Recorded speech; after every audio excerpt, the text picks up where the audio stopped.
मौजूद सामीन, ये बात हमारे लिए बाइस फ़ख्र है कि हमारे आज के स्टेज पर वो शख्सियत जलवा अफरोज़ हैं जो सिर्फ कानून की दुनिया में ही नहीं बल्कि शेर व शायरी की दुनिया में भी एक आला मकाम रखते हैं। मेरी मुराद है मोहतरम कैसर खालिद साहब से हम आपका इस्तकबाल करते हैं और साथ ही साथ मैं इस्तकबाल करना चाहूँगा पासबान अदब मुंबई के शेख दानिश साहब। दानिश साहब भी यहाँ मौजूद हैं। मैं आपसे गुजारिश करता हूँ कि स्टेज पर तशरीफ़ ले आए।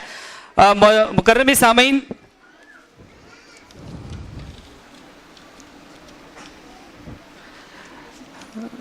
कैसर खालिद साहब के ताल्लुक से एक छोटा सा खाका पेश करता चलूं। 19 जुलाई सन 1971 बिहार के एक छोटे से गांव अररिया में आपका जन्म हुआ। उर्दू के मारूफ शायर हैं, कई एजाज़ात से अब तक नवाजे जा चुके हैं, मगर इसमें जो खास है वो महाराष्ट्र स्टेट साहित्य उर्दू अकेडमी की जानिब से जो अवार्ड दिया गया वो आपके लिए बहुत ही खास है। पासबान अदब मुंबई के आप सदर हैं। इसके अलावा कई अदबी अंजुमनों से भी जुड़े हुए हैं। गुज़िश्ता दिनों नेहरू सेंटर पर एक बहुत ही खूबसूरत महफिल आपकी जानिब से सजाई गई थी पासबान अदब की जानिब से, जिसमें मुंबई और अतराफ के स्कूलों को दावत दी गई थी, जहां पर ओपन माइक सेशन हुआ और इस तरह के अलग अलग प्रोग्राम पेश किए गए। हम उस प्रोग्राम की कामयाबी के लिए कागजी एजुकेशन सोसाइटी की जानिब से सर को बहुत बहुत मुबारकबाद पेश करते हैं और इंशाल्लाह हम दुआ करते हैं कि मुस्तकबिल में भी आपको भी ये कामयाबी मिलते रहे। मैं कागजी एजुकेशन सोसाइटी के सदर ज़ैनुल आबिदीन से गुजारिश करूंगा कि आपकी खिदमत में शॉल, मेमेंटो और बुके का नजराना पेश करें। जोरदार तालियों से इस्तकबाल मोहतरम कैसर खालिद साहब, special inspector of police Maharashtra state Mumbai, IPS range के ऑफिसर हैं आप।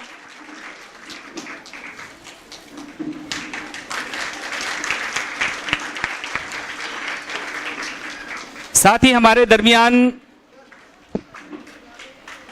बहुत बहुत सामीन, अब आइए रूबरू होते हैं उस शख्सियत से जिसे सुनने के लिए हम सब बेताब हैं, बेचैन हैं। मेरी मुराद है हमारे आज के मोअज़्ज़ज़ मेहमान मोहतरम कैसर खालिद साहब। मैं इन 4 मिसरों के साथ आपको दावत कलाम दे रहा हूं कि हक के शैदाई हैं कातिल को बदल डालेंगे, हक के शैदाई हैं कातिल को बदल डालेंगे, गर्दिशे वक्त भी आई है तो बदल डालेंगे, हमने जिस दौर को चाहा है बदल डाला है, हम जिस दौर को चाहेंगे बदल डालेंगे। तो जोरदार तालियों से इस्तकबाल करें मोहतरम कैसर खालिद साहब। कागजी एजुकेशन एंड वेलफेयर सोसाइटी के सदर, तमाम जिम्मेदारान, स्टेज पे मौजूद मुअज़्ज़िज़ शख्सियात और यहाँ पर मौजूद तमाम मेरे माएँ, बहनें और प्यारे प्यारे बच्चों, बहुत सारे प्यारे बच्चे हैं यहाँ पे। मैंने पढ़ा था कि बच्चों को प्यार करना चाहिए, नीचे लिखा हुआ था कभी कभी उनको खामोश भी रखना चाहिए। तो जब तक गुफ्तगू हो थोड़ा बच्चों को खामोश रखें ताकि एक सुई के साथ मैं बात कर सकूं। पिछली बार आपके इस ट्रस्ट का, इस सोसाइटी का प्रोग्राम भिवंडी में हुआ था और वो एक बरसात का दिन था, मुझे याद है, और बहुत सारे धक्के खाते हुए हम लोग वहाँ तक पहुँचे थे। इस बार ये इंतज़ाम उससे बदरजहा बेहतर है कि हम लोग जिस हॉल में बैठे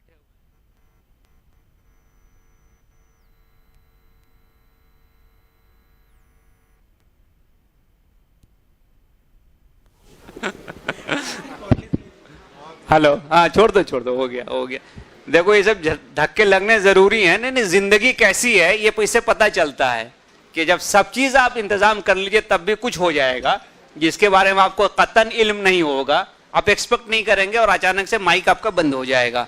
यही है जिंदगी कि कब जो है डब्बा गुल हो जाए कह नहीं सकते। तो उस एतबार से ये एक उसका डेमो था। अब ये है कि कोई भी चीज़ जब अपने उरूज की तरफ जाती है तो उसमें बेहतरी आती है। ये फितरत का उसूल है कि जब किसी चीज़ को उरूज आता होता है, वो बुलंदी की तरफ जाती है, वो अच्छाई की तरफ जाती है, तो उसमें बेहतरी आते जाती है। अभी आपने रिपोर्ट सुनी सोसाइटी की, पिछले 1 साल में मैं ये देख रहा हूं कि 100% की बेहतरी तो आपके कलेक्शन में आ गई। उस वक्त जो है, चूंकि जब गुफ्तगू हो रही थी तो मैंने ये मशवरा दिया था कि सिर्फ ज़कात पे निर्भर ना रहते हुए सदक़े पे भी आदमी को ध्यान देना चाहिए। ज़कात की लिमिट है, वो 2.5%, 5%, 10% या 20% जैसा हो वैसा होता है। सदक़े की कोई लिमिट नहीं होती है, कोई भी आदमी कितना भी सदका कर सकता है।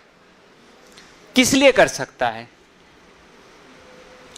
क्योंकि दोस्तों आज हिंदुस्तान में जितने भी लोग पीछे रह गए हैं तरक्की की दौर में, उन तमाम लोगों का स्टैटिस्टिक्स देखो, एक चीज कॉमन होगी।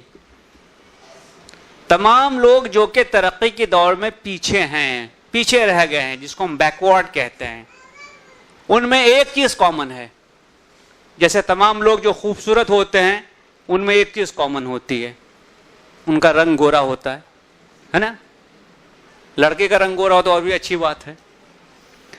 तो बैकवर्ड लोगों की एक पहचान है कि उनमें तालीम कम होगी। सही है? किसी भी मोहल्ले में चले जाओ, जितने भी लोग जो जिंदगी की दौड़ में पीछे हैं, उनके मोहल्ले में जो चीज हाशिए पे होगी वो तालीम होगी। तालीम के बाद दूसरी चीज आएगी तरबियत। उनकी तरबियत उल्टी होगी।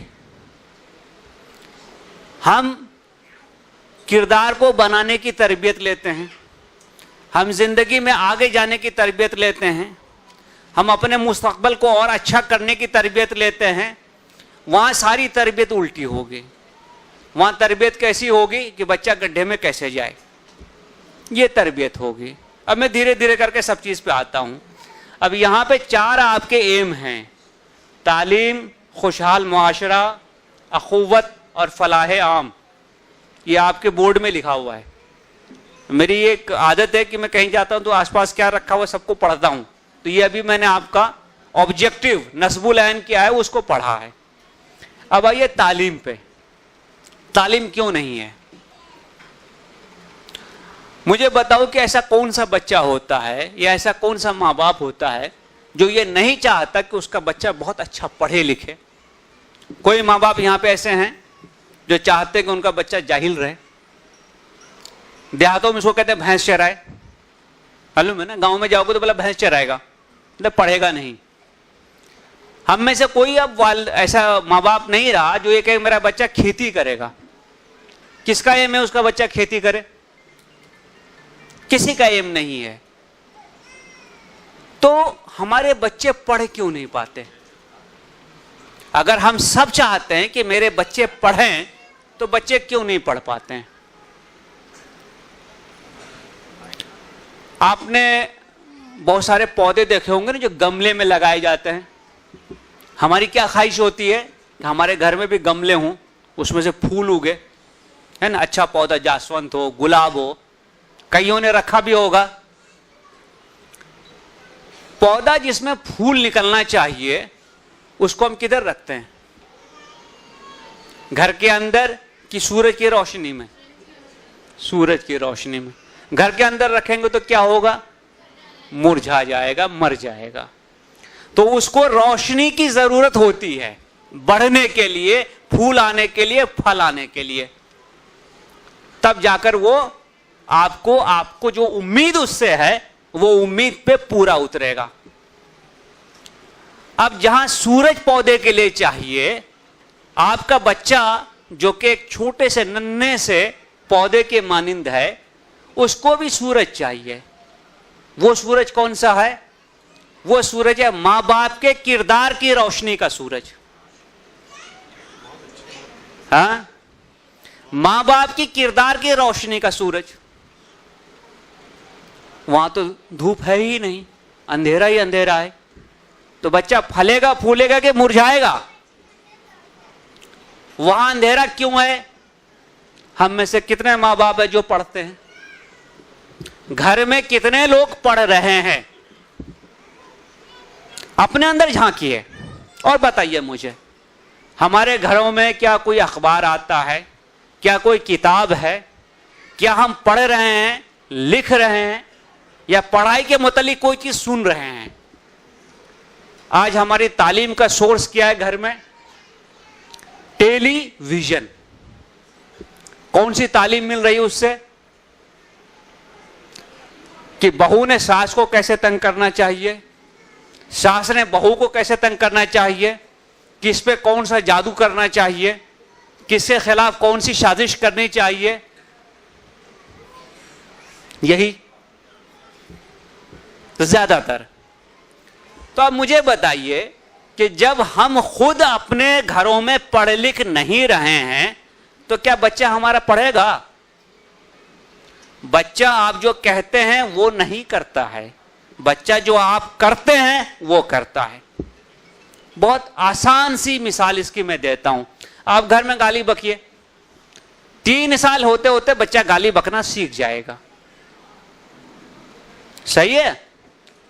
आप जैसे चलते हैं बच्चा उसकी नकल करता है, आप जैसे खाते हैं बच्चा उसकी नकल करता है, आप जैसे चिल्लाते हैं बच्चा उसकी नकल करता है, आप जो जो काम करते हैं बच्चा उसकी नकल करता है। तो आप जहालत में रहना चाहते हो तो बच्चा आपका आलिम होगा, वो भी उसकी नकल करेगा ना। जब हम खुद जाहिल होना चाहते हैं तो बच्चा भी जाहिल ही रहेगा। तो पहली बात है घर के माहौल को बदलना, वो सूरज की रोशनी वहां मुहैया करना ताकि वो बच्चा जो नन्हा सा पौधा है वो फल फूल सके। काम मुश्किल है। अभी पता नहीं अगले एपिसोड में क्या होगा सीरियल में, खुदा जाने। मैच चल रहा है, कौन जीतेगा कौन हारेगा भरोसा नहीं है, वगैरह वगैरह। बहुत सारी हमारी खुद की ऐसी चीजें होती हैं जिससे हम रोक नहीं पाते खुद को।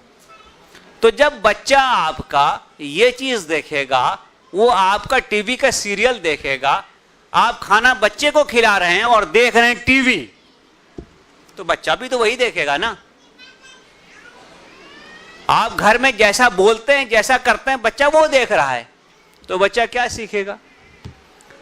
वालिद साहब मटर गश्ती करते हैं, वालिद साहब को चाय पान का शौक है, वो दोस्तों के सोबत में जाके बैठे रहते हैं, देर से रात को घर लौटते हैं, घर लौट भी गए तो किसी पे कुछ ध्यान नहीं देते हैं, खाना खाए सो गए, बच्चे की पढ़ाई पे ध्यान नहीं देते हैं, बच्चे की नोटबुक कभी चेक नहीं करते हैं, कभी पूछते नहीं कि आज स्कूल में क्या हुआ, आज तुम्हारा दिन कैसा गया, तुमने क्या किया, तुमको कोई परेशानी हुई, तुमको कोई तकलीफ हुई, कोई ऐसा प्रॉब्लम है जिससे तुम परेशान हो। बच्चे से हमारा कोई कम्युनिकेशन नहीं है, वो तो माँ के जिम्मे में है। माँ बेचारी समझा बुझा करके बच्चे को ठीक ठाक कर लेती है, खाना पीना खिला के सुला देती है, सुबह स्कूल भी भेज देती है। तो जब हम ये माहौल रखेंगे तो हम कैसे उम्मीद करते हैं कि मेरा बच्चा बहुत अच्छा करेगा? एक्सेप्शन होते हैं हर जगह पे, इसके बावजूद कुछ बच्चे अच्छा कर लेते हैं। लेकिन जब तक घरों में माहौल नहीं बदलेगा तब तक बच्चे से बहुत उम्मीद नहीं कीजिए। और ऐसा नहीं है कि माहौल बदलना नामुमकिन है। हर शहर में जो आदमी, जो मोहल्ला डेवलप्ड है, जिस कम्युनिटी के लोग जिंदगी में आगे गए, एक बार उधर चले जाइए ना, जाके देखिए कि उनका तौर तरीका क्या है। हमारे मोहल्ले में मोहल्ला आबाद कब होता है? शाम के बाद, देर रात तक। जो लोग जिंदगी में आगे गए उनके मोहल्ले कब आबाद होते हैं? दिन में, काम धंधे की वजह से। उनके मोहल्ले में होटल कितने, चाय की दुकानें कितनी, कैरम के स्टॉल कितने, ताश खेलने वाले लोग कितने, मोटरसाइकिल करतब दिखाने वाले लोग कितने, अपने मोहल्ले में कितने। उनके मोहल्ले में गंदगी कितनी, आपके मोहल्ले में गंदगी कितनी। देख लीजिए, कंपेयर कर लीजिए ना। ये कोई ऐसी चीज नहीं जो सिर्फ मुझे मालूम है, हम में से हर शख्स इसको देख रहा है। तो वहां जब सूरत बदली हुई है तो उसका रिजल्ट भी बदला हुआ होगा। यहां सीरत बदली हुई है तो इसका रिजल्ट भी बदला हुआ होगा। तो हमारी पूरी की पूरी कोशिश क्या है कि हम इस माहौल को बदलने नहीं दें। ऐसा कैसे हो सकता है कि रात के 12-1 बजे खाना नहीं मिलेगा, होटल नहीं खुला होगा? आजकल तो हमको भूख ही तभी लगती है जब दुनिया के सारे लोग सो चुके होंगे। हमारे तो घूमने फिरने का वक्त वही है। पूरी दुनिया सुबह जल्दी उठ के वॉकिंग के लिए जाती है, हम रात में वॉक करते हैं। अल्लाह ने कुरान में क्या कहा था कि हमने रात को आराम की चीज बनाया है कि तुम सो सको, आराम कर सको, ताकि दिन में तुम काम कर सको। इसी वजह से हमारा दिन फजर से शुरू होता है, जोहर से नहीं। ये हमने अलग कर लिया है कि जोहर से शुरू किया उसको। बाकियों का दिन भी फजर से शुरू होता है, ईशा तक खत्म हो जाता है। तो ये कल्चर बदलना जरूरी है। तालीम उसके सिवा हमारे घरों में नहीं आएगी कि जब तक हम खुद पढ़ना ना शुरू करें। और मैं ये नहीं कहता हूं कि पढ़ने के लिए आप कोई बाहर से किताब लेके आइए, अपने बच्चे के ही किताब पढ़िए और देखिए कि आप उसको पढ़ पा रहे हैं क्या, उसमें जो एक्सरसाइज दिया हुआ है आप उसको सॉल्व कर पा रहे हैं क्या। आप ईमानदारी से अपना जायजा लीजिए, कितने माँ बाप बच्चे के क्लास का एक्सरसाइज खुद से बना सकते हैं। चौथी क्लास के बाद मुमकिन नहीं है। चौथी क्लास तक तो हो जाएगा किसी ना किसी ढंग से, पांचवी, छठी, सातवीं में जैसे बच्चा जाता है हमारे हाथ खड़े हो जाते हैं। अंग्रेजी हम भूल से देखते नहीं, उसकी हिसाब देख के वहशत होती है। साइंस में थोड़ा बहुत कुछ याद रहता है, मिला जुला के हिंदी उर्दू रह गया जो हम पढ़ लेते हैं। भाई सीखने का अमल पूरी जिंदगी में खत्म नहीं होता, सीखना तमाम उम्र चालू रहता है, तब जाकर इंसान बड़ा बनता है, बेहतर बनता है। दुनिया के किसी बड़े आदमी का आप उसकी तारीख उठाकर देख लीजिए, एपीजे अब्दुल कलाम की तारीख देख लीजिए, तमाम उम्र सीखते रहे, पढ़ते रहे। एडिसन की तारीख देखो, आइंस्टाइन को देखो।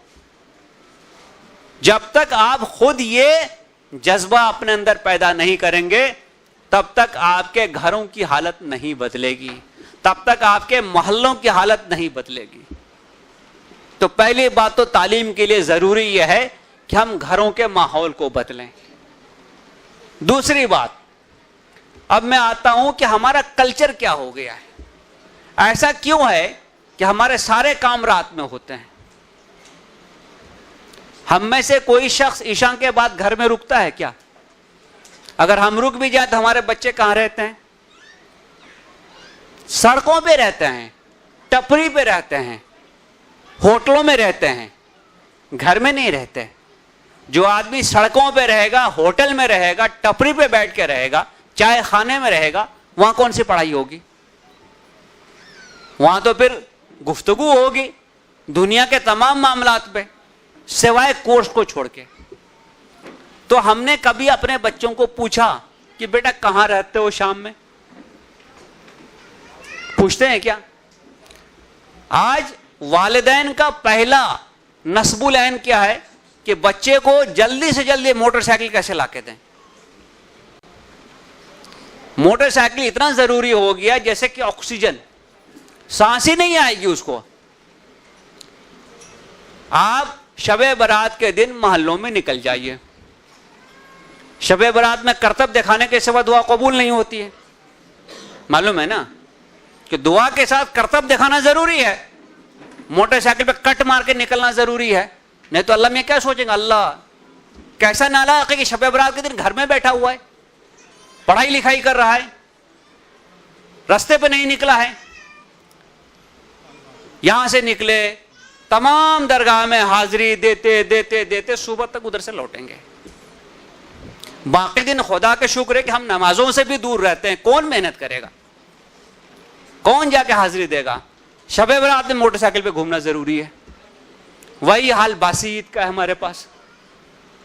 ये जब तक ये महाराष्ट्र नहीं आया था मुझे बासी ईद मालूम ही नहीं था, क्योंकि दुनिया में जो चीज बासी हो जाती है उसको फेंक दिया जाता है। खाना बासी हो जाए नहीं खाते हैं, कोई भी चीज बासी हो जाए तो उसको हम छोड़ देते हैं। यहां तो ईद बाजू में गई, बासी ईद ही इंपॉर्टेंट है। मैंने वो हदीस आज तक पढ़ी नहीं जिसमें इसका हुक्म था। अजब नहीं कि कोई लोग निकाल के भी लोग लेके आ जाए इसको। 3 दिन तो हमारी ईद चलती है और क्या मजाल है कि उस दरमियान कोई अच्छा काम हो जाए। आप ईद के दूसरे दिन तीसरे दिन चले जाइए हाजी अली में, आपको अगर आधा घंटा नहीं लगे क्रॉस करने में तो अब अल्लाह का शुक्र अदा कीजिए कि मैं निकल गया यहां से। क्या इमेज हम समाज में क्रिएट कर रहे हैं, क्या पैगाम हम लोगों को दे रहे हैं। वहां से जो शख्स गुजरता है वो आपको 1000 गाली देके जाता है, आपको बद्दुआ देके जाता है कि इस मरदूद की वजह से मैं लेट हो रहा हूं। क्यों? क्योंकि हमने तो ये अज़्म कर रखा है कि हम मरते दम तक कानून नहीं मानेंगे। ये हमारी शान के खिलाफ है। मैं अभी कुछ दिन पहले एक टीवी में डिबेट में था, ये नया अभी मोटर व्हीकल एक्ट आ गया ना, उसमें फाइन बहुत बढ़ गया है। एक साहब जुड़े हुए थे मेरठ से, कहने लगे कि 23,000 का फाइन कौन देगा, मोटरसाइकिल 15,000 की है। तो मैंने उनको पूछा कि जनाबे आली, आपको कानून तोड़ने के लिए कौन कह रहा है? आपने ऐसा कैसे मान लिया कि कानून तोड़े बिना आप जी ही नहीं सकते? तो हमारे में कानून तोड़ने की जो एक रवायत शुरू हो गई है, मुझे मालूम नहीं कि किसने इसकी बुनियाद डाली है। अगर मैं कभी उस शख्स से मिल सकता तो जरूर पूछता कि मिल्लत को बर्बाद करने के लिए और कोई रास्ता नहीं था तुम्हारे पास? समुद्र में डुबा देते ले आके लोगों को। जब हम पकड़ में आते हैं तब बराबर औकात पे आते हैं, तब तो हम पैरवी के लिए यहां वहां दौड़ते रहते हैं। तो कोई भी कौम तब तक तरक्की नहीं कर सकती जब तक कि उसके अंदर डिसिप्लिन नहीं आए, जब तक कि वो कानून को मानकर नहीं चले। पूरी दुनिया कानून को मान के चल रही है सिवाय हमारे। यही वजह है कि हमने हर चीज को जो कि बाकी लोग कर रहे हैं उसके खिलाफ जाकर अपनी एक पहचान बनाई है। अल्लाह माशाअल्लाह क्या पहचान है हमारी कि जितने मवाली सब हम लोग, चेन छीनने वाले हम लोग, जेलों में हम लोग, जितने न्यूसेंस करने वाले हम लोग, लड़की को छेड़ने वाले हम लोग, आप किसी जेल में जाके देख लो 40-40% लोग मिल्लत के मिलेंगे। क्यों? क्योंकि तरबियत गलत हो रही है। शेख सादी ने कहा था, खिश्ते अव्वल चून हद मेमार कज ता सुरैया मीरवत दीवार कज, कि बनाने वाले ने पहली ईंट अगर टेढ़ी लगा दी बुनियाद में तो आसमान तक वो दीवार टेढ़ी रहेगी। ये कौन बना रहा है ईंट? कौन लगा रहा है? हम लगा रहे हैं।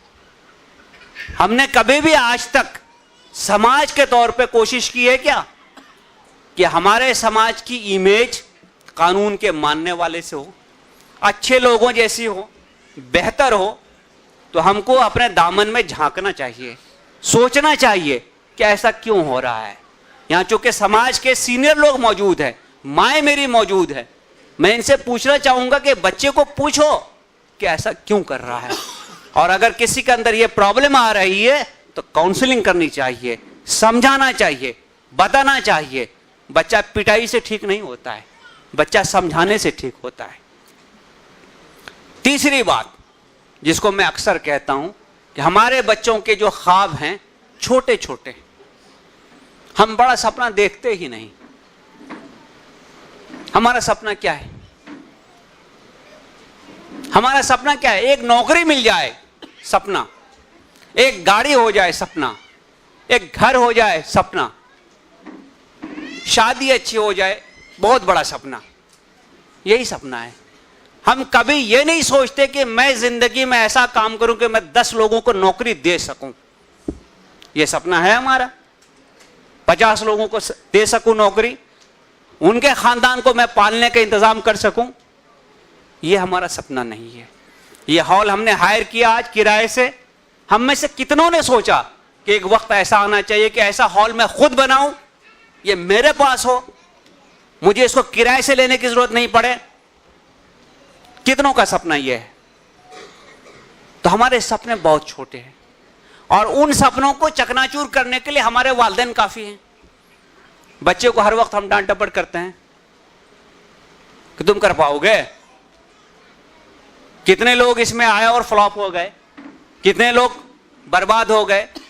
हम उसकी इमेजिनेशन को, उसके एक्सपेक्टेशन को एकदम नीचे लाके रखते हैं। हम ये समझते हैं कि हम जहां तक पहुंचे खुद, हमारा बच्चा उससे आगे नहीं जा सकता। मैं अगर टीचर बन गया तो मेरा बच्चा तो प्रिंसिपल बन ही नहीं सकता, प्रोफेसर बन ही नहीं सकता। वो भी जिंदगी में ज्यादा से ज्यादा टीचर बनेगा। भाई आपके हालात अलग थे, इसके हालात अलग हैं।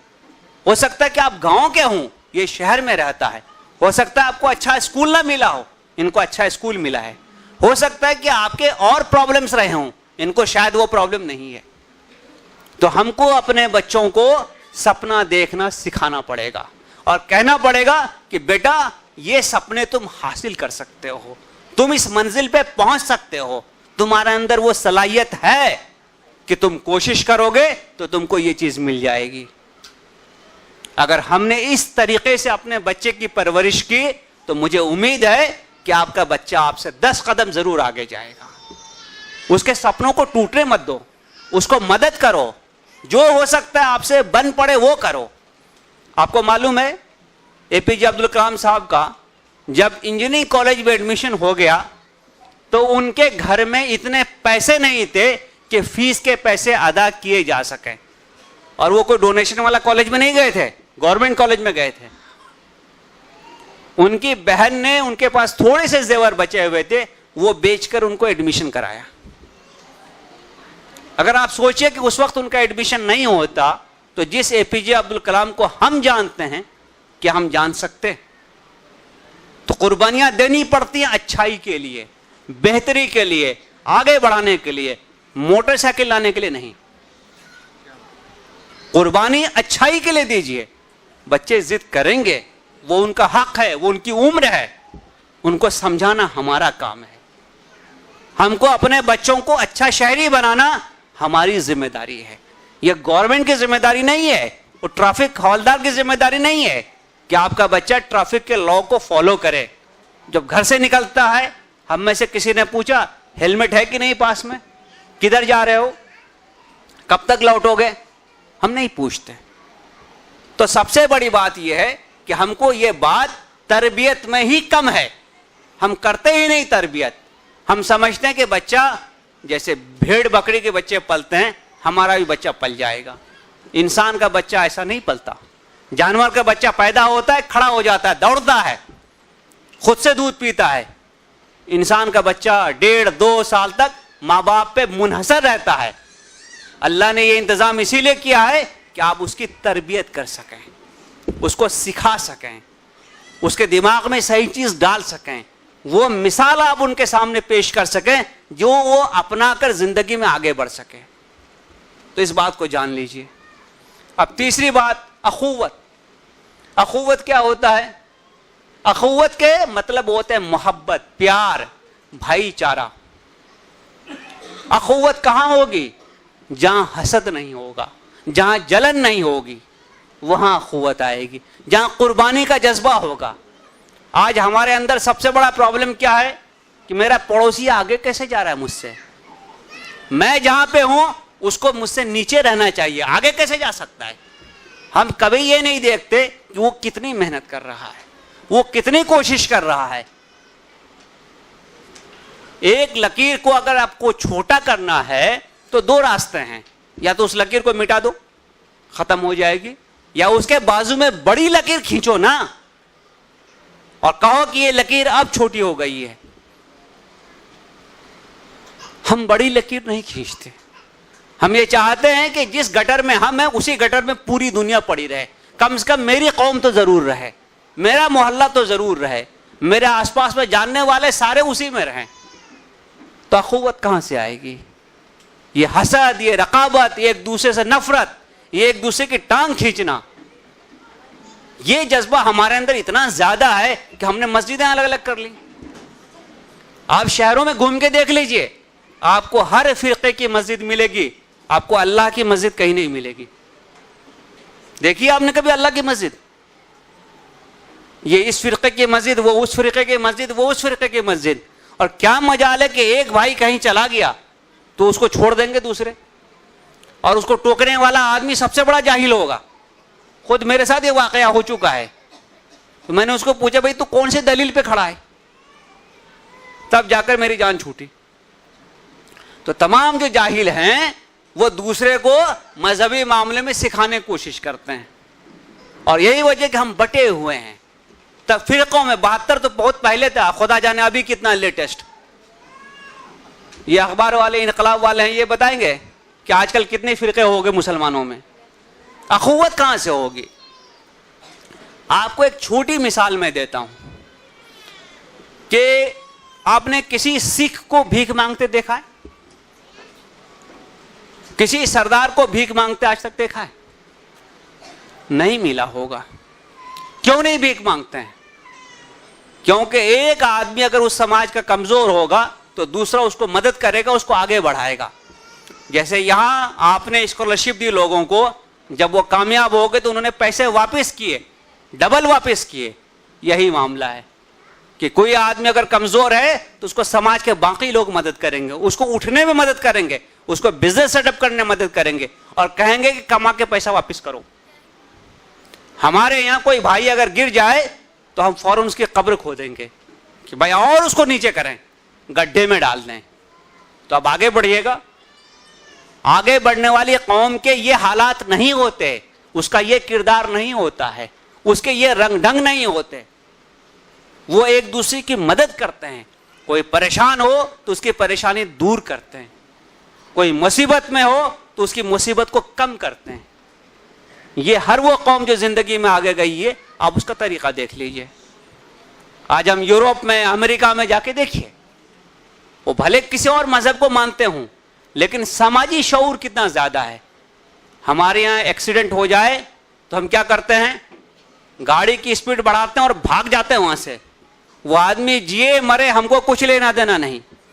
आप चले जाइए यूरोप में, अमेरिका में, एक्सीडेंट होगा तो आदमी रुकेगा, उसको उठाएगा, उसको हॉस्पिटल पहुंचाएगा, उसकी जिंदगी बचाने की हर मुमकिन कोशिश करेगा।